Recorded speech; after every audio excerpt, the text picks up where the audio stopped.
Welcome to episode 247 of Angela Watson's Truth for Teachers. I'm your host, Angela Watson, and I'm here to speak life, encouragement, and truth into the minds and hearts of educators and get you energized for the week ahead. Today, I'm talking with teacher Jessica Kirkland about what behaviors she's observing in her students this school year and how she's showing up as the person her kids need her to be. Visit truthforteachers.com to get an easy-to-read, easy-to-share version of this podcast episode. The need for socio-emotional learning this year is obvious, but competing priorities can make it difficult to find time for SEL. Word Workouts, available at wordworkouts.org, is a free pre-K to 12 lesson library.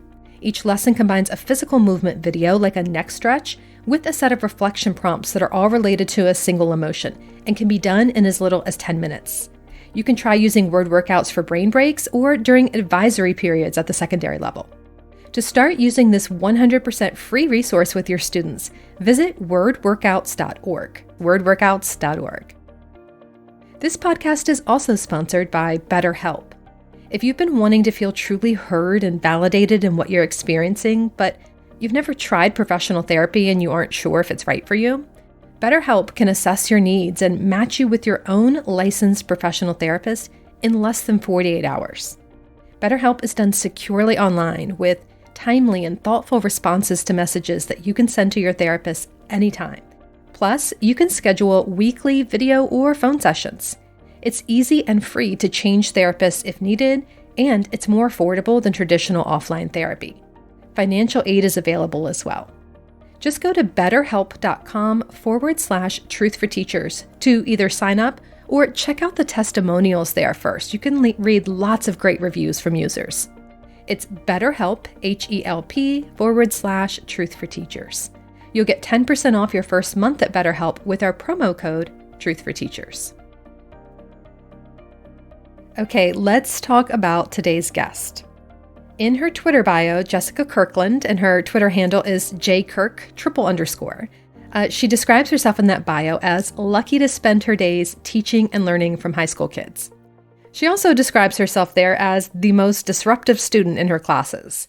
So you can tell just from that alone why I love following her on Twitter and reading her daily reflections on the ups and downs of teaching. Jessica responded to a tweet a couple weeks back about the challenges students are presenting with this school year, and she said I could write an entire essay on this topic.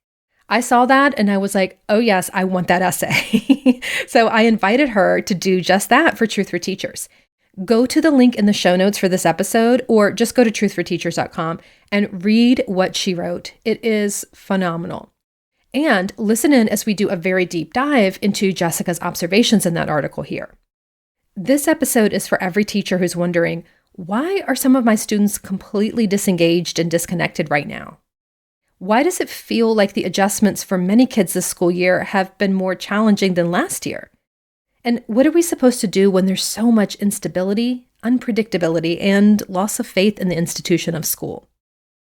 I will warn you in advance that we are talking about some heavy stuff here. If you don't have capacity for that at the moment, come back and listen later. And if you get too bogged down in the middle of it, fast forward to the final 8 minutes or so. That's where Jessica starts talking about what gives her a sense of optimism and what helps her believe that this work she's doing right now does matter, even when it feels like so much hard work with only sporadic results. But I hope you'll stick with us through the whole thing because I think you'll find it so validating and just a reminder that you are not alone in all of these things that you're thinking and feeling right now. Jessica, I wanted to start by reading a quote from your article that I think is particularly powerful. You wrote, "There's a line in the book, The Lovely Bones, where the narrator, who is a young, dead teenage girl, watches her younger, still living sister from heaven, and she realizes her sister is growing up and having experiences that she herself never will.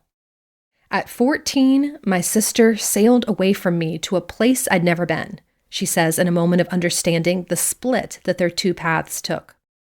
"I think of this line often," Jessica writes in her article. "It's not that the kids we're teaching are 2 years behind. It's not that we can simply subtract 2 grade levels from their age and place their emotional and academic age there. They're not behind. They're having experiences that we, the adults, never had as children, and cannot fully identify with or comprehend. They've sailed away. They're beyond. But what happens when a system that is upheld by and exists to serve kids hasn't changed with the rapidity with which the kids themselves have changed? What happens when a system remains locked in the past, even as the people it serves have sailed beyond? That passage just took my breath away. And I encourage everyone listening to this, if you haven't actually read the article that Jessica wrote, click through from the show notes and read the whole thing, because it's really, really good. What I wanted to do today was take a deeper dive into some of the stuff that's there. And I wanted to start with this passage, which is something that you wrote at the beginning of the article. Can you tell us a little bit about this idea that like the kids have sailed beyond, and why you see schools as sort of the canary in the coal mine right now? So I was thinking of that because I had to center people in the understanding that when I'm talking about what schools look like right now, what kids are going through right now, any frame of reference that we may have had pre-2020 is sort of out the window. We are teaching kids now who have been through something that none of us, the adults, have ever been through as children. Living through the pandemic and what this has done as a child is very different than it is as an adult. So we as the adults cannot relate to what they have been through. We do not know what it is like to go through that as a child, as a teenager, as a young adult. We have no frame of reference for teaching children who have been through such a stressful, chaotic, life-altering event as the COVID pandemic has been. So a lot of like the little tricks we keep up our sleeves, our usual tactics, approaches, we are finding that those kind of reliable standbys are not necessarily having the same effect as they did previously. Mm-hmm. And we're having to adapt to the children that we now teach.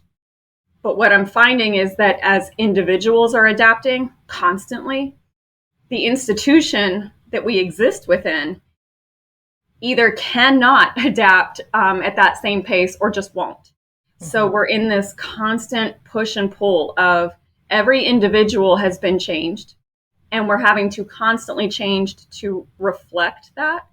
And yet we exist in this system that really has said, like, we will not be adapting to meet your needs.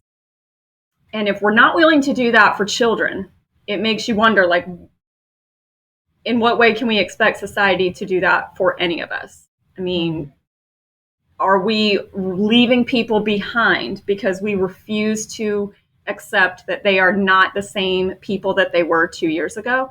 And we need to be acknowledging that reality and doing things differently because they are different. Mm-hmm.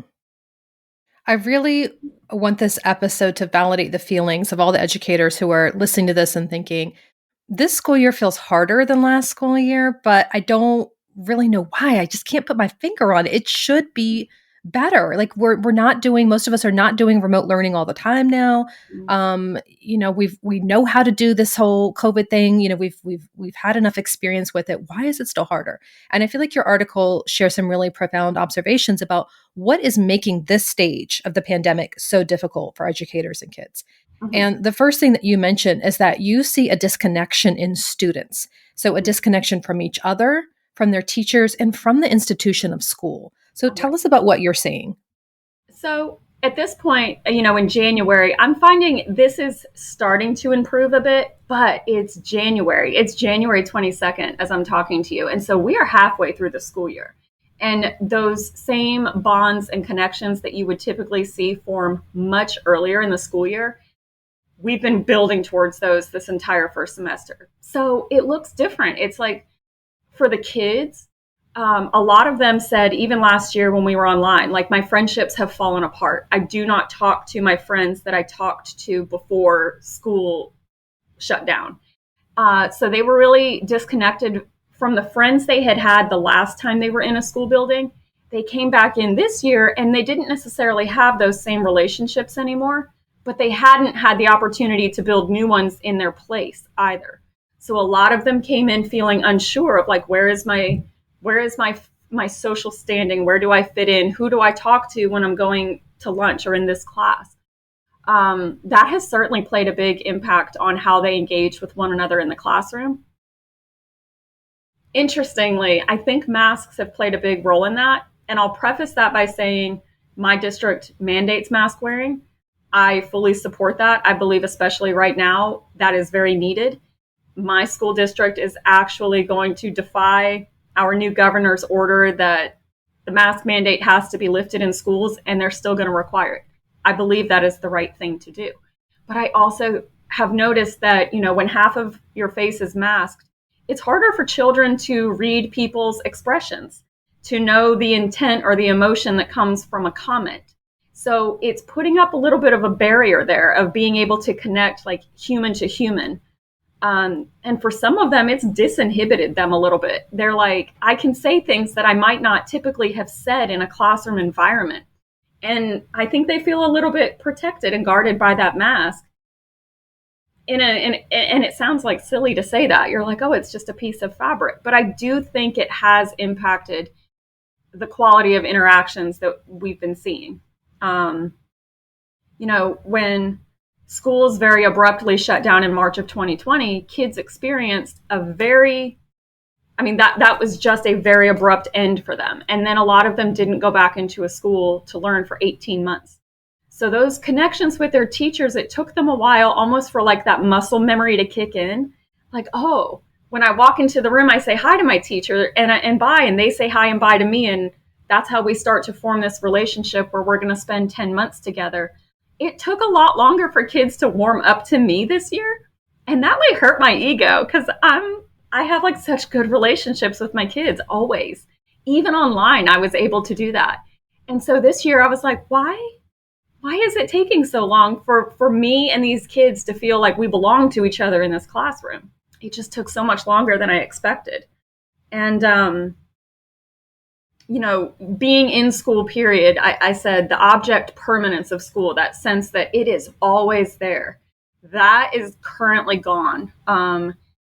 It's almost like their faith in the fact that school is permanent is just not, it's eroded a little bit. And they had to be like, yes, I will be coming back here every day. I will not be sent online.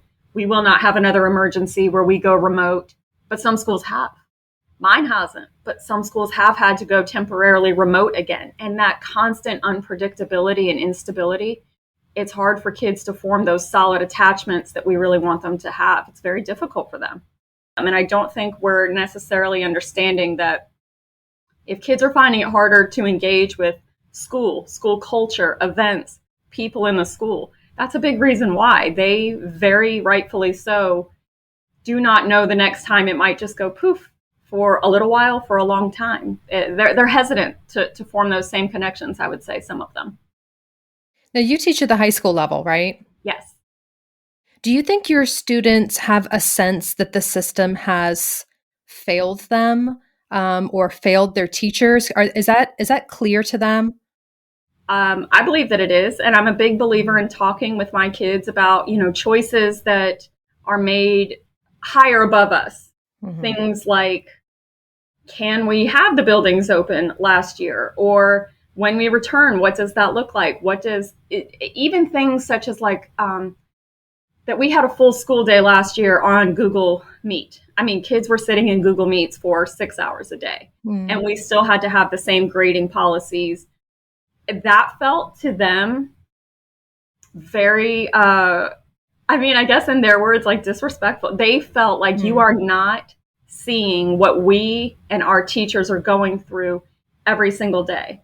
And to their defense, sometimes they felt the teachers didn't understand that either, and that we were still holding unfair expectations of them. But they definitely do have this sense. And I hate that they feel like this. And I wish, this is where I think schools and education really need to like take a deeper look, is kids do not feel like schools exist to serve them. They believe that they are there in some part to fulfill something for schools, to do this because schools need them to do it. And I do think that if you asked them, they would honestly tell you that things could have been done differently, that they felt would have honored the reality of the situation that they were in or are in. but the current circumstances, I think that they would say, do not necessarily reflect that for them. Mm-hmm. And I think it's important for us to acknowledge that. I think at the elementary level, that sense may not be quite as acute, but I think they can still feel it. I think they can still feel that there's chaos. There might be a difference between what the school is telling them to do to stay safe and what their parents are telling them to do to be safe. The constant changes and everything. I think all kids are feeling that to some extent. And it's really important to understand that as educators, to not reduce this to these kids just don't care. Nobody's motivated. Nobody wants to work. And that includes students who don't want to work in schools. It's so much deeper than that. It's a lot deeper than that. And I understand when we're all just casting about for answers and why everything is like this, that is like an easy jump to like, oh, well, they're just behind. They just don't, they were at home and they forgot how to do all this stuff. And you're right. It's not that simple. Kids who loved school, they can't put their finger on it, but it's different to them. And you're right. Children feel what is going on around them, the emotional cadence of a room, the feeling of a room, or the environment, or the people that they are with. That all impacts them. And they can tell. I mean, my own second grader, she likes her classmates. She likes her teacher. She has always loved school. But there are days she'll wake up and be like, I don't want to go to school. And she can't tell me why. There's nothing specifically going on. But I know as a mom and as a teacher, it doesn't feel the same. It's not the same yet. And we're sort of in this in-between space that is uncomfortable a lot of times for the people that are in it. What kinds of things are you observing in your classes? Some kids are really chafing at the lack of autonomy that they have in school, which I think they always understood. Like, why do I have to ask to go to the bathroom? Why am I being told, no, I can't? Or, it's no surprise. School days are heavily structured and regimented. You go to lunch at this time for this many minutes. This is what will be served today. And I think now that they have seen, like, there is another way. I had more freedom. I had the ability to do asynchronous work. I could do work at 12 a.m. if I wanted to, because those are the hours when my house is quiet and I can focus and work best. And as long as I get it turned in, that's fine. And now we're like, no, you have to do the assignment right now at 10:15 in the morning in a noisy, fluorescent lit, cold classroom. You didn't have a good breakfast and you want to go take a walk and your teacher won't let you. And they are really like, for the same reason that adults have said, I will never go back into the office. I love working from home. They very similarly were like, if I can be more productive sitting on my couch with my cat or whatever, why would I now be forced to go sit in this hard-backed chair with noisy people around me and be told be the same level of productive? It's difficult for them to get their heads around that return. Some of them really thrived in online learning, and they're now back in the building like, this is not what's best for me. Some of them really did not thrive in online learning. They felt very disconnected from the social part of school, the extracurriculars that we know for a lot of kids, that is the reason they come to school. They have to do the academics, but they are there because theater, soccer, their art class, that is what is forming some sort of connection or attachment to them, to that building. If they didn't have that last year, a lot of them just could not make themselves do the school part. Sit down, participate in a lesson, go do this assessment, and submit it by this date. And so some of those students checked out of online learning, readjusting now to the academic pace and rigor of before, or even the student that they were pre-pandemic. That has taken some of them longer than I think even they expected. And sort of similar to how a lot of teachers right now don't feel like the teachers they're used to being, a lot of students are feeling like, I am not the student I am used to being. But it's like if you take a long break from the gym and then you try to go back and lift the last weight you were at. You can't do that. Your muscles have to readapt and, grow back to what they were previously able to do. But it's almost like we brought kids back in the building and handed them a 25-pound dumbbell. And we're like, curl that the same way you did before. And they're like, I really could start with a 5. I need maybe like a 5 or a 10, and I'll work my way back up.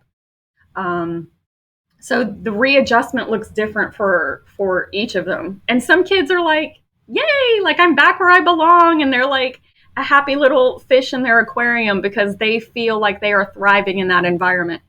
But some of them are just not for a lot of different reasons.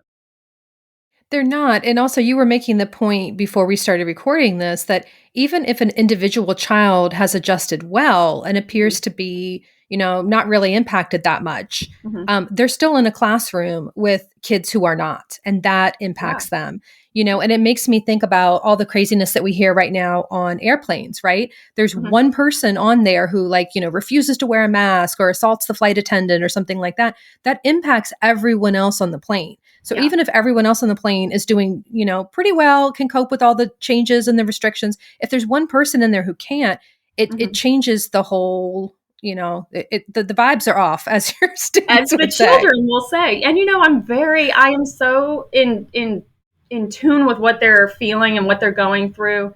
And I've asked them, does school just feel different this year, or what's going on? Like, what am I seeing here? Do you see what I see? And they will say the vibes are off, and that is their child speak, for teenager speak, for like they can't put their finger on all of this. But if you're a student who thrives in a classroom where collaboration is the norm, class discussions are very lively and robust, that's the environment that you do well in. Well, some of the classmates are not there. They're not there yet. That does impact you. You're in the classroom wanting to have a certain learning experience that your teacher might be trying to provide, but you can't force everybody to be at the same place in their readjustment period. You also write about the difficulty this year of conflicting interests and needs, especially between what students and teachers need and what they're expected to do from other stakeholders. Talk to us about that.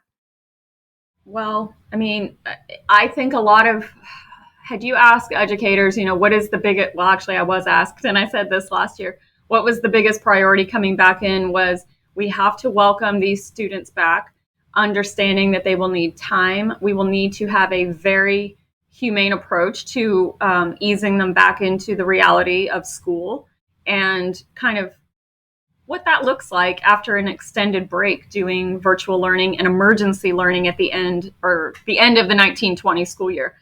But, the reality is there are still benchmarks. There are still these required high stakes tests.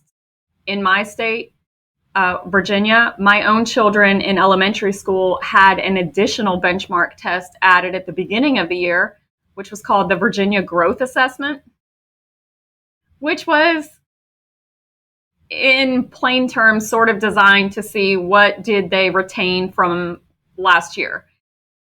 That's in addition to the normal end of course testing. I had to implement benchmark, assessments at the beginning of this year, like always. So there's sort of these pressing needs that are required of us by state, federal, different requirements for licensure and accreditation and things like that. They still had to happen, even if we felt like maybe the kids aren't 100% ready for that yet, even if we need to ease back in.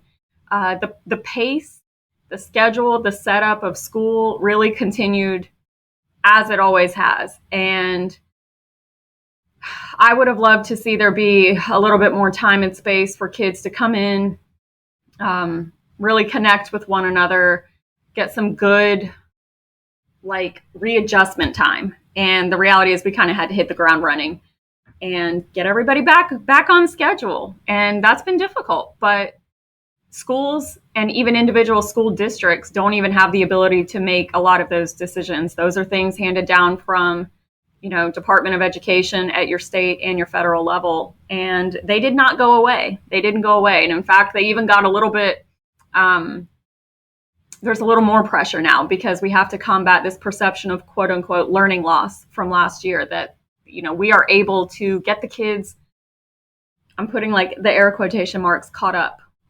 There's been a lot of pressure, I think, on teachers to do that. I feel like part of the reason why some stakeholders are so anxious to get back to normal standards for teachers and kids is because they're not personally seeing the impacts of ongoing trauma and just the instability and unpredictability of everything. Either they've been sheltered from it and they don't realize that the pandemic has not impacted all of us equally, or Right. maybe they just don't see what kids have experienced over the last 2 years as like a legitimate, obstacle to learning or something that actually needs to be taken seriously. I don't Mhm. know.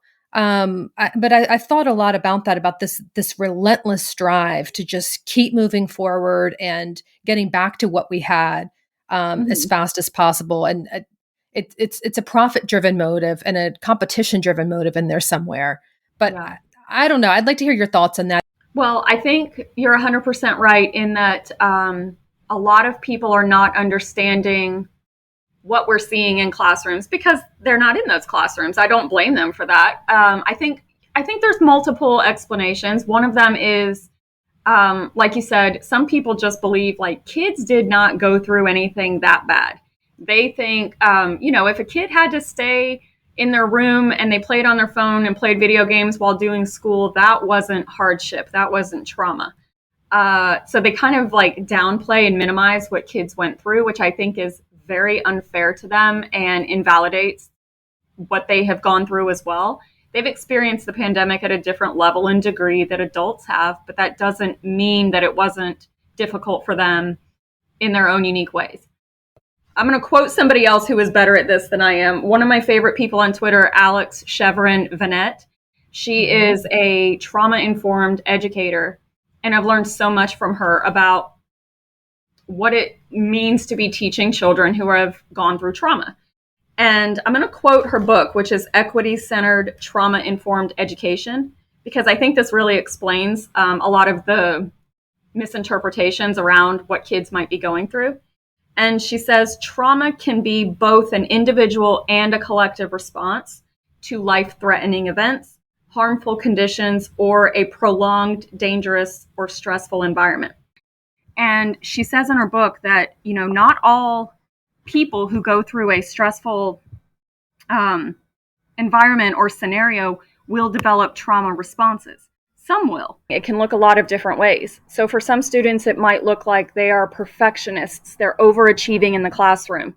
For some students, it may look like they're kind of escaping to their phone and playing a game or doing something that's distracting because that's like their way of escaping. For some students, it can be when we see like a discipline issue, they're getting in fights, or like back in the beginning of the school year when they were destroying bathrooms. That can be a trauma response too. It looks so different across different children.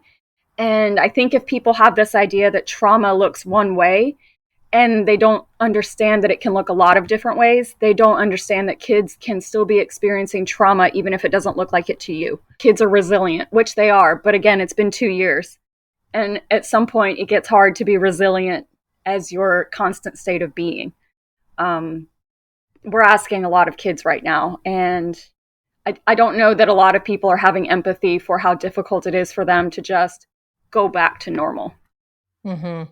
I mean, I think about how difficult it was for me personally to be a student. Like, I was so bored. I hated like sitting and following rules all day long. Then I Mm-hmm. got into middle and high school, and then I'm distracted by, relationship drama and, popularity and, changes that are happening with your body and your hormones. I just think about going through all of that in a pandemic. And it's so easy to sit back as an adult who has passed those things and Mm-hmm. look and say, these kids today have it so easy.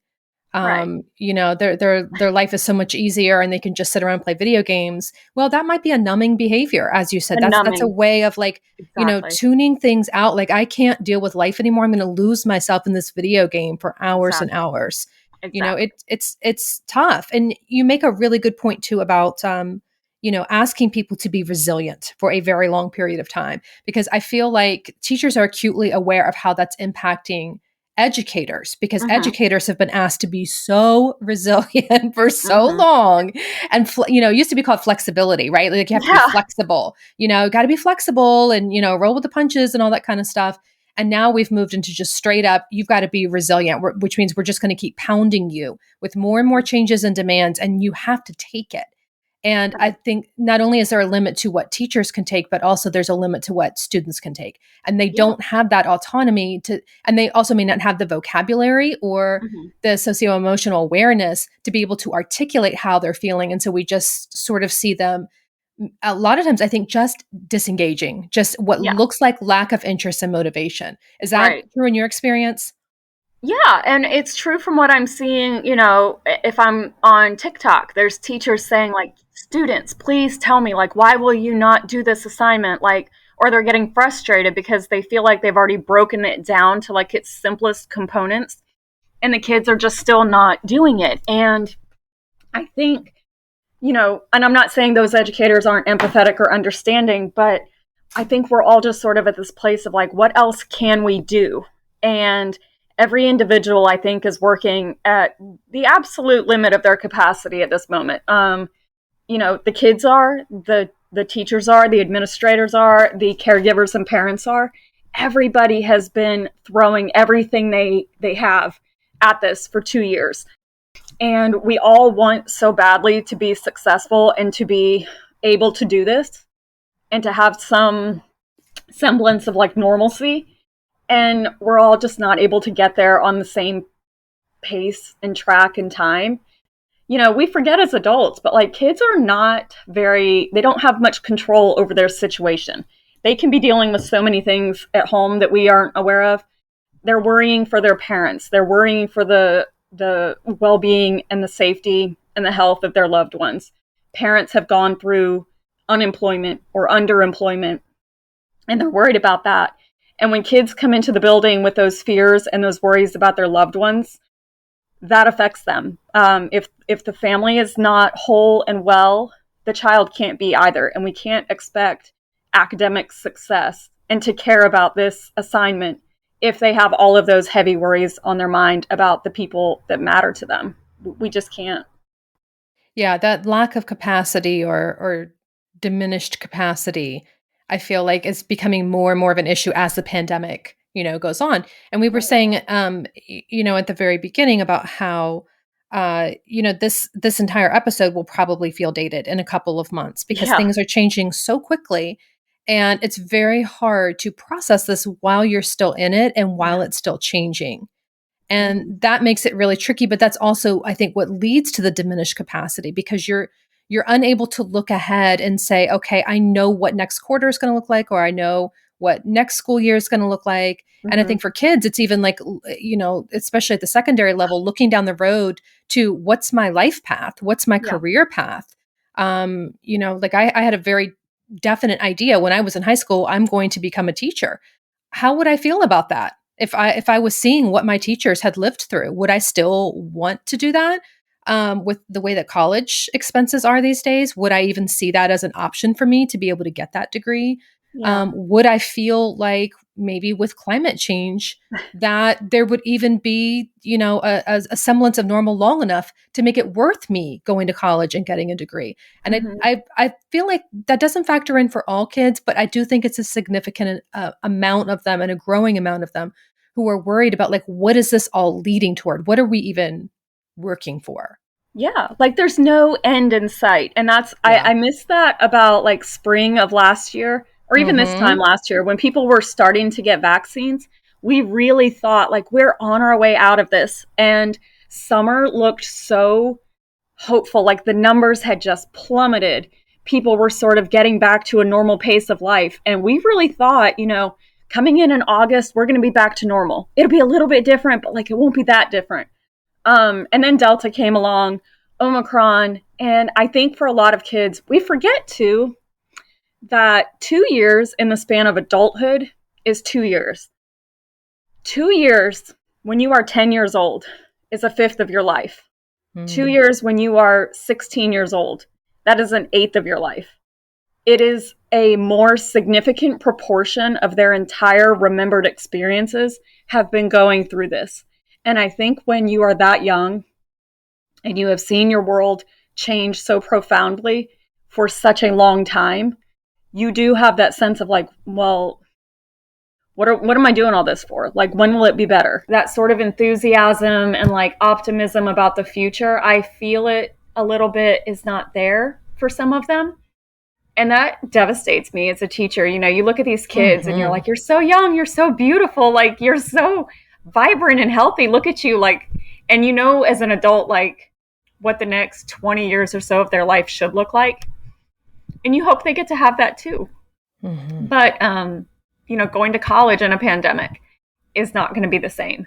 Entering the workforce in a pandemic is not going to be the same. Whatever their choice is, you hope that their path is not fraught. You want good things for them in their future. Mm-hmm. And I think for all of us right now, it's a little bit hard to see that. So we want to like encourage them. We want to hype them up, like work hard, like have a goal, go for it. And it is a little bit difficult when they feel like, but is it even achievable? Can I do that?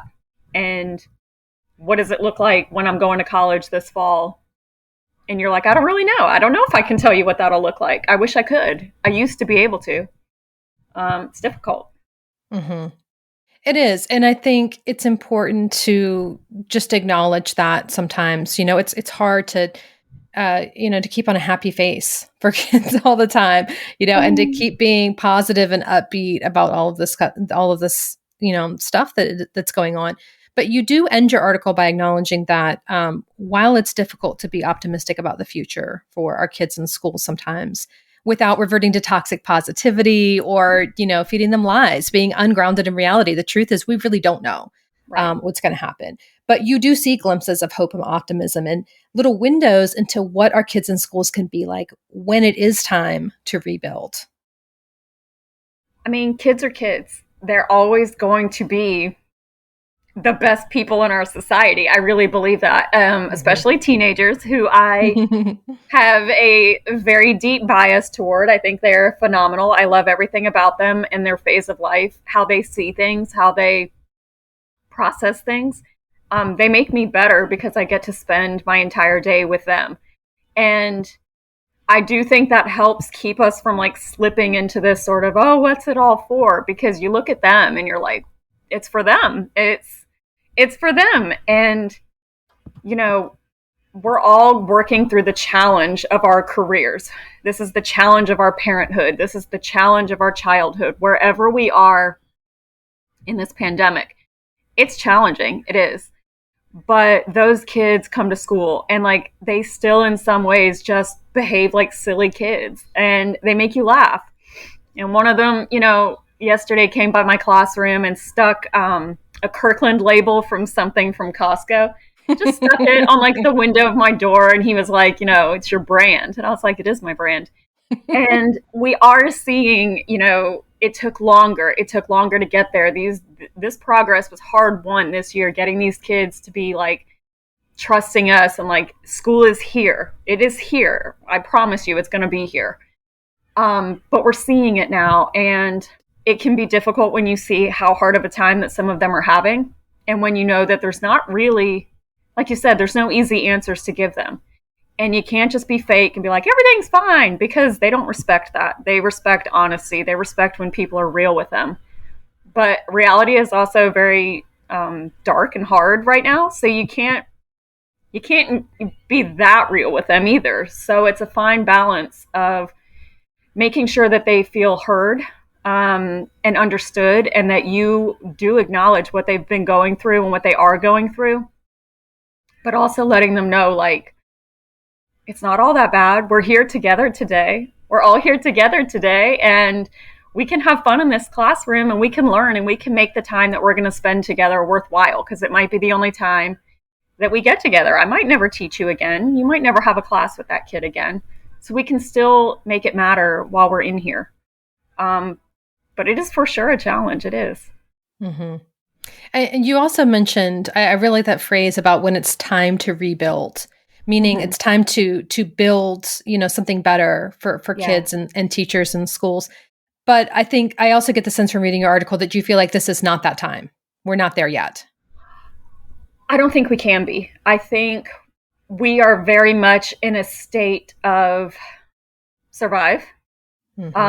Make sure everybody can, teach the people who are in the school building on this day.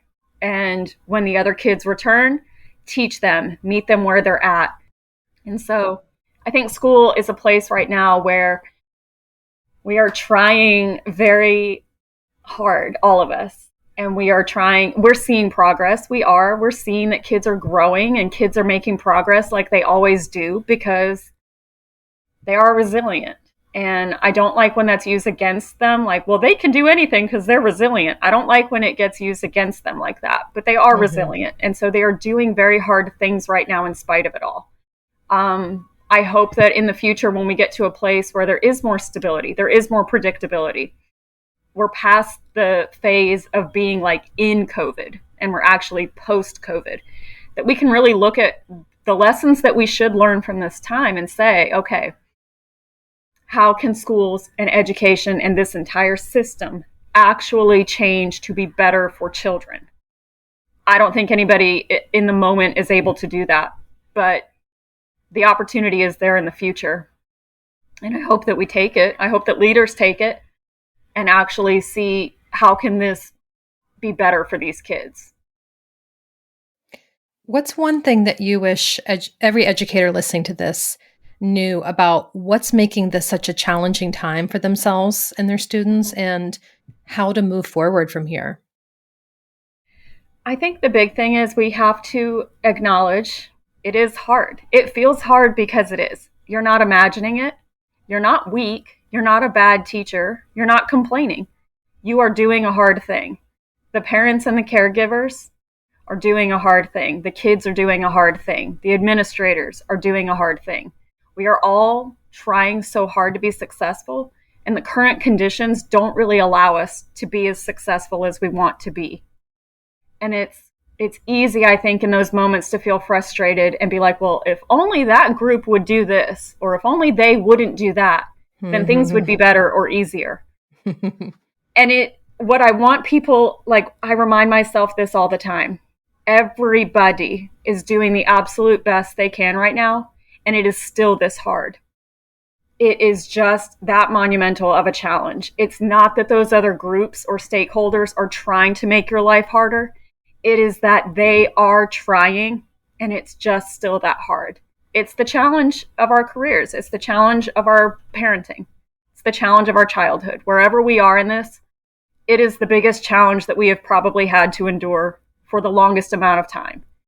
And, you know, if you're trying to stay afloat, staying afloat is the win. You might not make the same progress that you did. You might not hit every goal that you wanted to do, but you stayed afloat. And as bad as it sounds, like, you don't want to settle. You don't want to be like, oh, I tread water this year. But that is still a win in this moment. That's a win. That's a total win. And I tell this to my own coworkers because, you know, we've all done that. We've all sat there and gone, I'm not this teacher. Like, I don't feel like myself. When will I ever feel like I'm good at this again? I believe in my heart, I have to believe this. It still matters that we showed up. It still matters that in a year when the kids needed us, we were the people in the rooms with them. We helped get them through this. And in the future, they might not remember that we read Macbeth. They might not remember how I tried to teach them how to write a paragraph. But they're going to remember that teacher logged in every single day on that Google Meet and tried to make school bearable for me. That teacher understood that we were going through a hard time. And that teacher met us where we needed to be and tried to make things a little easier for us. And I have to believe that that will matter. Even as hard as it feels some days, and even as we wish we could do more, I have to think that that matters.